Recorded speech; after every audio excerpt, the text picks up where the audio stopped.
بسم اللہ الرحمن الرحیم۔ السلام علیکم ورحمۃ اللہ وبرکاتہ۔ آج ہم ایک اور وظیفے کے ساتھ آپ کی خدمت میں حاضر ہیں۔ سورہ حشر پڑھنے کی برکتیں اور فضیلت۔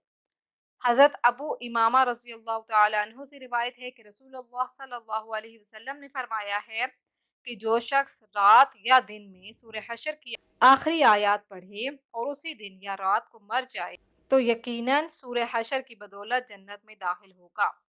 جو کوئی اس سورت کو صبح کے وقت ایک بار روزانہ پڑھے دلی مراد پوری ہوگی۔ جو شخص نماز میں سورہ فاتحہ کے بعد سورہ حشر پڑھے گا اللہ تعالیٰ اس کے رزق میں برکت دے گا۔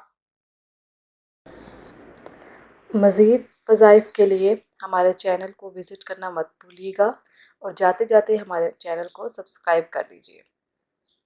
اللہ پاک ہم سب کو ان وظائف پر عمل کرنے کی توفیق عطا فرمائے۔ ہمیں اپنی دعاؤں میں یاد رکھیے گا۔ اللہ حافظ۔